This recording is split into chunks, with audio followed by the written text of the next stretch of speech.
What's up, y'all? It's your girl Sakina, and I'm back for another review. This is my review for the Real Housewives of Potomac reunion part 1. Okay, we finally are here. Y'all know I've been waiting on this for a long time because I was tired of watching these episodes. But before we get into that, y'all, we have reached 1,000 subscribers. And I really got to thank everybody who watches this video because this is one of my most popular videos and where a lot of my subscribers come from. I really appreciate it, y'all. Y'all don't understand how excited I am to finally, first of all, get some money. Second of all, be able to go live with y'all and connect with y'all on a totally different level. So thank you so much. I am so grateful, so excited. Like, I just woke up in the best mood today. Like, a milestone, okay? But enough of that, because I know y'all want to hear my opinion about this reunion. So let's really get into it. Now, we see that all the girls arrived, you know, in their COVID mask and all of that. Candiace said that she was suffering from anxiety at the time, so she's nervous. We already know that. We see that Karen and Gizelle gonna be butting heads a lot throughout the episode. And then we see that Monique has her binder ready to go. We could talk about these outfits. I would say all the girls looked great sitting down, okay? Sitting down, keyword, okay? Down, now, or sitting. As far as the hair, I did not like Robin's hair. What was that? I get where you were trying to go, but you did not trying to talk shit and fucking up. Execute well.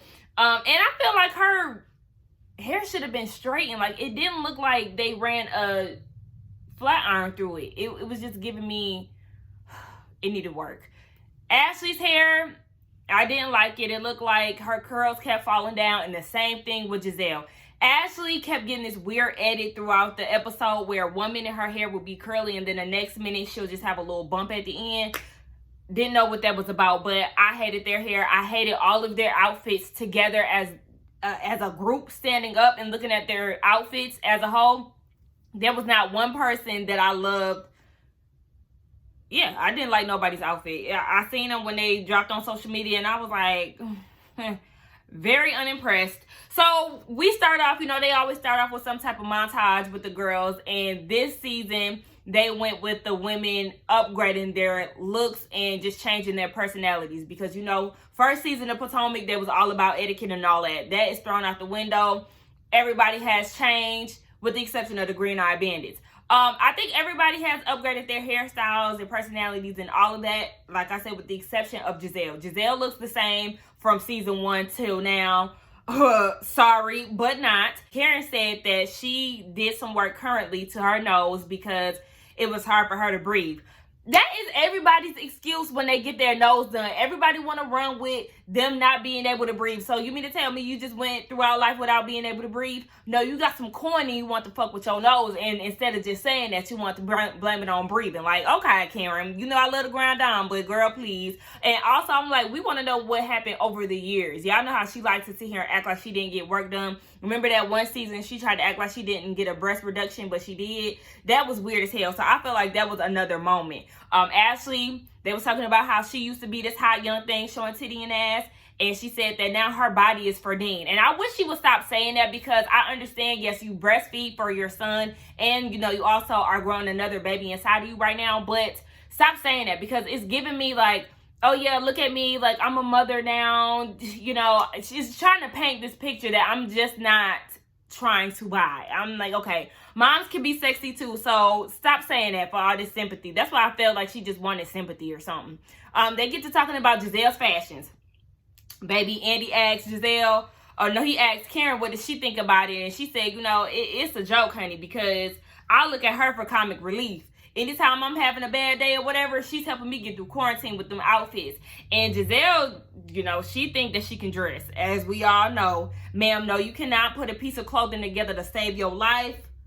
I don't know. Karen said that it is her trademark. I said, bitch, you're right about that because everybody knows that she is guaranteed to put on something crazy. So Wendy says that Gizelle suffers from pretty girl syndrome, which means that she doesn't have to do much, or she feels that she doesn't have to do much because she is a pretty woman. But that's where she got the game fucked up because yes, you can be pretty, but your attitude and as well as your fashions, they definitely have to be pulled together. Ma'am, you're a pretty girl that needs to put some effort in, because no, you're 50 and you can't just rely on those looks anymore, even though she does look good for her age.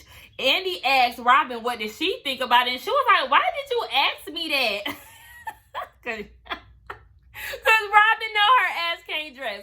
Robin said that she looked like, no, she goes for, what she do, take risk or something. She said she makes bold choices that are not for her, which means that her best friend cannot dress.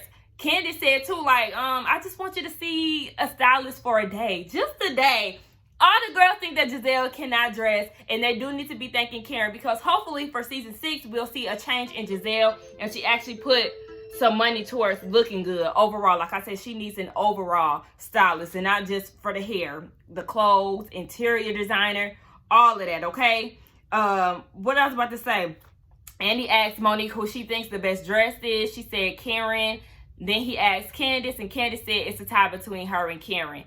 Andy said, well, Monique, I was surprised that you didn't list yourself. And she goes and try to take a dig at Candiace and was like, oh, I'm not that vain. Candiace hit her with a one upside her head and said, in public, bitch, you're not that vain in public, so don't get it twisted. I was like, yeah, I think that Karen and Candiace are the best dressed. Monique can dress too, but Candiace in her little petite frame and some of the outfits that she puts on, she just sells the look. But Monique is a good dresser as well. You know, everybody has their moments where their outfits may be a little weaker than some than others, but you know, Gizelle, she always fall flat. Nonetheless, they talk about the Green Eye Bandits and how they were able to maintain friendships throughout this season. Yes, they've been able to maintain because they're friends for real and not just for strategy. I looked at that as shade towards Monique and Ashley, because we know they're friends just off the fact that Monique had them videotapes, allegedly. Now, Robin and Karen, they get into it because Karen, one of the viewers asked why was she at the Green Eye Bandits next the whole season. Robin went off on her talking about, you know, you've been pretty much blaming us for this whole altercation with Candiace and Monique. Now, I will say that I don't think that it's their fault that they fought. That's a total reach. But Gizelle definitely had her hands in the mix, because she was the one, remember, her and Monique were friends at the top of the season, and she was feeding her all this stuff that Candiace said and what she was doing and all of that. So instead of being like Karen, Monique let it get to her, and that's what helped affect their relationship, because Monique was already feeling some type of way, but Gizelle was helping egg it on. They was talking about the fight too, and how they were excited about the whole fight thing.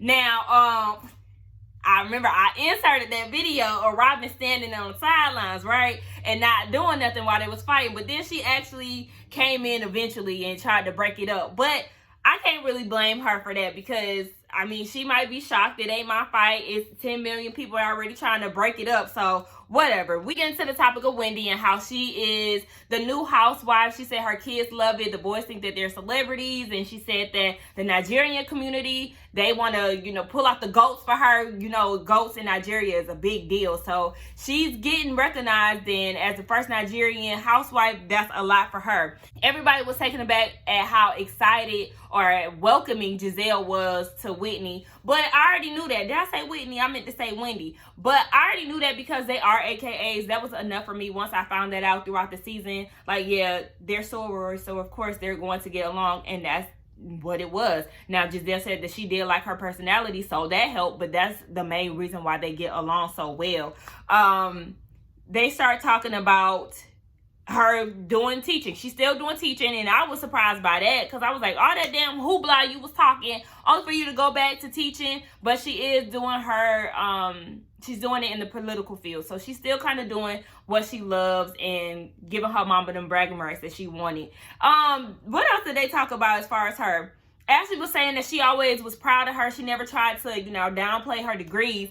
And Wendy was a little mean to Ashley when Ashley mentioned that she gave her the look like, bitch, get the fuck out of here. I was like, you could have been a little more, you know, open to what she was saying, Wendy. That was kind of mean, bitch. You could have been a little nicer. But she said she brings up her degree so much because that's a cultural thing. And if we have a miscommunication or a conflict with cultures, then I do apologize about that. But, you know, I have to stay true to me and my culture. So, yes, we hold our degrees up here on the pedestal, okay? So she's never going to not talk about her degrees is what I got from that. What happened? Karen and Wendy. Yes, they had their beef. Wendy felt like that she was, the reason why Karen was unimpressed by her was because she didn't come to her on some other goose shit. Kind of like Candiace and Ashley did. But I feel what she's saying, and I feel like she doesn't need to, because, I mean, those girls, they were at a different level than what Wendy is. I don't know.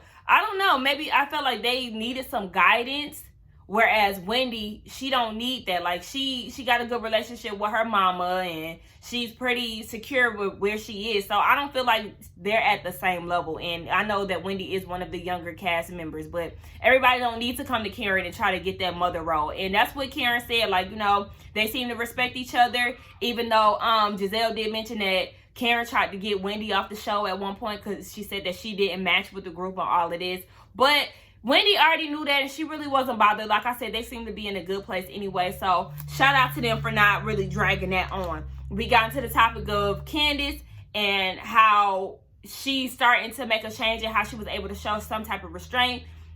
We know that she is working on getting a house with Chris, or they actually just bought a house together, and they was talking about her I See You song and how it compares to that Coffee in the Morning shit that Ashley made. She said it does not compare. No, it does not. Ashley tried to get in her feelings, but no, sis, you tried to be smart talking about that yodeling shit. No, bitch, you cannot sing. And I did watch her video. It came up on my suggested videos the other day. So I seen her little coffee song video, baby, trash. Like Candiace said, auto-tune the fuck down. No, ma'am. Don't nobody want to hear that. Like I said, girl, please. And then they started going back and forth. Candiace told Ashley that she's trash and that she need to worry about Michael and how he putting his hands on everybody. She said, your husband is itching, baby. Go get tested. I said, oh, baby. She was like, you're always talking about my husband itching. Shut up. And they start talking about her Twitter behavior. Candiace said that she responds when she feels like she's being insulted. She also told Ashley again, worry about your husband and your babies. And this is when Robin interjects, because Ashley was like, stop talking about my kids. Robin was like, because you always talked about me and the choices that I made for my kids. Yet here you go getting mad when Candiace didn't say anything negative about your kids. And Ashley was like, yes, she did. So then Robin said, I mean, what did she say? Did she say that your baby looks like your husband?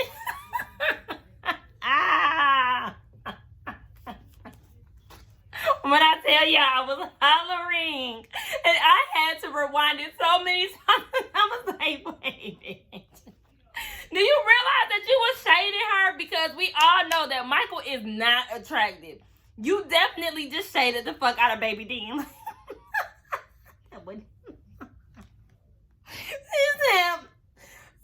What did she say? Did she say that he looks like his dad? Like, what the fuck, Robin?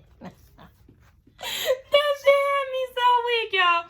Oh, I'm so sorry. That shit had me dying.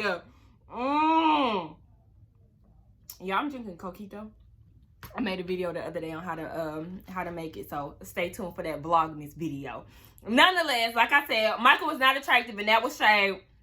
Then the viewers asked, you know how they say these viewers, they really probably be asking, Andy probably be asking these questions, but they were asking, okay, do y'all think that colorism comes into play when y'all call Candiace aggressive, and even Wendy for that matter?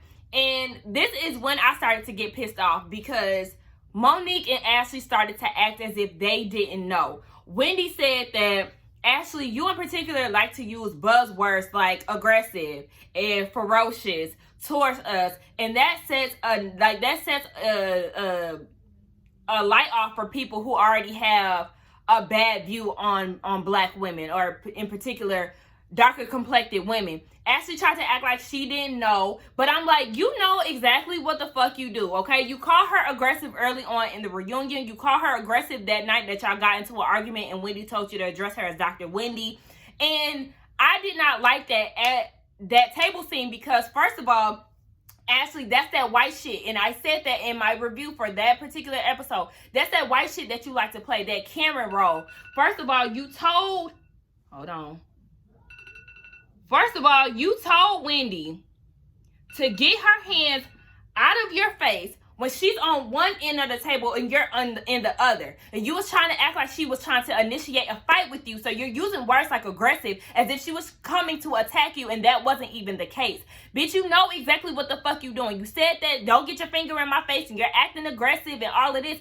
Bitch, you fucking tried it. That's that white shit in you. And Monique trying to sit here and act like she has no idea and that it has nothing to do with nothing, and trying to make it about her talking about, okay, well, let's just use words like hood and ghetto. And like Candiace said, no, bitch, you caught yourself a hood rat, and no, you caught yourself hood, in which you are proud of. So, bitch, don't get it confused, and don't bring it back to you, because this had nothing to do with you, and you're not a dark-skinned woman. So you can sit this one the fuck out, but don't act like, as a black woman, you don't understand what it means when women when women are described, black women are described as aggressive and bitter black bitches, in which Wendy was called after, well, not Robin, but Ashley kept saying that, kept calling her aggressive. She was getting DMs of people calling her bitter black bitches. Don't act like you don't know that. If you from the hood, Monique, then you should understand that. That's what I'm saying. Like, Monique, shut the fuck up and stop trying to act like you have no fucking clue, and then have the nerve to blame it on esteem.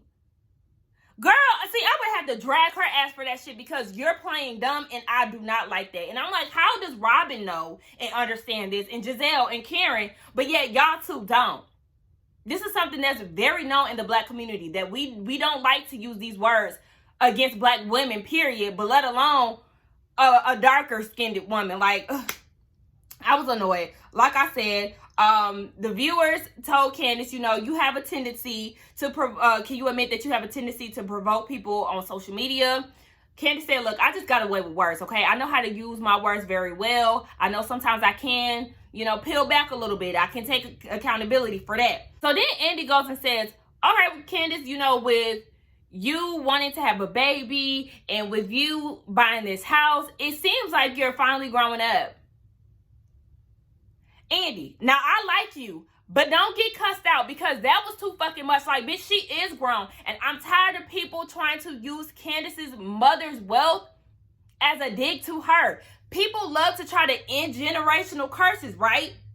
That's what her mama is doing for her. Her mama has set her up for life so she won't have to struggle. I'm an example of that, okay? My mom ain't balling out of control, but she is helping me get into a place where I can get out here and be able to thrive. She ain't kicking me out when I'm 18 and all of that. I'm stacking up my money, so when I'm ready to leave, then I will be set, and I won't be trying to do paycheck to paycheck living or nothing like that. So these are the things that other people do in other cultures that black people look down upon. Like, it don't make sense. But yeah, y'all talk about this generational curse shit and all of this, like generational wealth and all of this, but y'all want to break it so bad, but turn y'all nose up to Candiace and what her mom has done for her. Make it make sense. I hate that shit. And even Monique act like she had a problem with it, rolling her eyes. I'm like, girl, get the fuck out of here, bitch. So they went to commercial break, and Monique looked over at Ashley and was like, did you hear Candiace? She didn't take accountability for anything. And then she over there acting and, you know, trying to act like she didn't have anything to do with those rumors. Just talking all kind of shit. And I'm just like, okay. So you mad at her for not taking accountability, and which she did. She said there are times where she could pull back. She can admit that. Okay, that was enough for me at least. But you can't take accountability for you starting that fight. Every time you explain the story to somebody, it's always the fact that she provoked you, or she did this, she did that, she yanked for you first and all this extra shit, when you flicked her hair first, initiating the fight, like I said. And then you want to talk about her acting. Let's talk about you acting and you changing your story for whatever situation that you see fit. 1 minute you're remorseful, then the next minute you don't care and you feel like she asked for what she got, and it's just like, girl, shut up. You're not a fucking victim here, and you're just as much as a fraud or an actress as you try to paint Candiace as, if that's the case, because you are fake as hell. You out here trying to cry and make it seem like it's not me, but at the same time you feel like you got the last laugh because you dragging bitches who asked to get drugged. Like, okay, you can tell that Ashley is kind of over it too, because she was like, so do y'all think y'all would ever bury the hatchet? Like, it seems like she wants them to come to some type of common ground, but Monique is like, it's just too late. It's too much involvement, and that's what I said. Like, she's just gonna drop the rumors against Gizelle, and she's just ready because they tried it with her. we get down to Gizelle, baby, and this was the scene, okay? This was the segment. They were talking about how her and Jamal was supposedly getting back together and all of this, and they talking about her house decor. She said that she likes things that she like, and they just so happen all come together. Karen said, or not. Hello, they do not go together, okay? Red, fuchsia, burgundy, pink, hot pink, soft pink, loud pink, all of them do not go together. You do not know how to decorate. You do not know how to put on clothing. You do not know how to do your hair, okay? None of this shit works for you. And this is where we start to see Gizelle and Karen going at it. Gizelle keeps trying to make old jokes to Karen, and Karen is like, look, bitch, you was 50 years old, so stop trying to act like you some type of spring chicken, because you're old as fuck. Leave me alone. Yes, I'm older than you, but you are not 20, nor are you 30. They start talking about every hue. Okay, she said that the manufacturer is down because of COVID, so they're not selling anything right now. And Karen was like, oh, okay, but you was talking shit about me, and my shit is on Bloomingdale's.com for retail. So what about you, okay? You talk hella shit about everybody else. Are you in business? And you could tell Gizelle was getting frustrated because she was like, no. Like, she was on the defense. Like, bitch, I told you no. But you got to take it because you was at Karen's neck about her business ventures, yet yours is over here in liquidation from Target. So, I mean, you don't have every hue. And like I said, Gizelle should have went with this story of her business failing or whatever the case may be. Whatever it was, she should have used her business as a storyline instead of this fake storyline that she got with Jamal Bryant, in which we're going to get into, okay? The girls, Gizelle's daughters, talked it out with Jamal. They were saying that, you know, I don't know if it was for the better or not. I mean, Gizelle made it seem that way, but okay, somehow these girls are coming around to their parents being together. I don't know what that looks like. But the viewers asked the women, do they see a change in Gizelle ever since her and Jamal got together? Karen said, are you with him? Gizelle said, I sure am. So then Monique said, okay, is that so? Because his ex-pastor girlfriend, she told me that this was all for a storyline to save your position here on this job. And if you don't believe me, let's bring in the binder. Okay, here in this binder on my Gizelle tab, we see some screenshots of the conversation that she had. She has pictures of Jamal in her bed and everything else, and how he was saying that this is all fake just to save Gizelle from being kicked off the show. And whether it be true or not, it had Gizelle on mute, okay? She was just, I'm not going to go into this right now. I don't believe anything that you're saying. And it's like, yeah, you can't really say anything because she had your ass on mute. Oh, she was getting down to her. Then Karen was like, okay, so your dad even said that he has 6 or 7 baby mamas. And this 7th baby that he has is supposed to be this baby that he had on you during the show was filming. So word on the street is that he had a baby on you, honey. Is that true or not? So then Andy asked, like, okay, would you stay with him if he had a baby? And she said, well, that's not true. He doesn't have a baby. Answer the question, yes or no, okay? Because we know that he's done this to you in the past. Okay, present day Gizelle. Is Gizelle taking this today? 50-year-old Gizelle dealing with this bullshit? Yes or no? And I'm just like, yeah, it's looking real rocky for you, Gizelle. Monique even went as far as giving out his phone number, which Gizelle confirmed, yes, that is his phone number. I said, oh my gosh. Gizelle's looking bad for you, girl. They got your ass. So then Monique is just going off, and she was like, you know, you talking all this shit about Mr. Bryan, and he's slanging D all over Atlanta, in which we already knew. Even Gizelle told us that. So that's no secret. But she was like, you know, you come up here with a different man every reunion. I hope he's going to be here tonight. And to me, I feel like that was a little unnecessary because she does not come to the reunion with a different man from my recollection. I only remember Sherman. I don't remember any other man being with Gizelle because she's been single for majority of the series. But nonetheless, Karen used this opportunity to come and throw it up and catch it and was like, oh yeah, so is he here today? No, Jamal is not here, of course. We all knew that he was not there. And when I tell you they was on Gizelle's ass, she couldn't say anything, okay? And as they're going at it, Robin and Candiace is like, what is your point? What are you trying to gain here? And it's just like, Candiace, sit this one out, sis.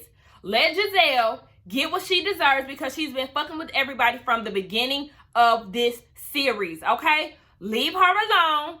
Let her sit in what she's put out there to other people. You've been attacking other people's relationships. You like to hear people's embarrassing stories to throw it in their face and all of that. So Gizelle has to get what she deserves, okay? Be quiet, Candiace. I know this might be your friend for now. For now, like I said, because she is only your friend because old girl jumped on you and she don't like her. So be quiet. Shut up and let her get read down, okay? She didn't have shit to say. And I was here for it. I was like, I mean, shit. Like I said, Monique is not my favorite person, but she got that ass to be quiet. And I mean, that was it. That was it. That was the end of the review, y'all. Y'all let me know what y'all think about this reunion. Part 1 is definitely going to get a lot more juicier. And part 2, y'all know, part 1 don't really give much but like an introduction. They got everybody out the way pretty much. So we'll get more so into the fight, what it seems like next week. So hopefully that's what we see. Don't forget to like, comment, and subscribe. Wait, I messed that all up. Don't forget to like, comment, and subscribe to my channel. And I will see y'all in the next one. Bye.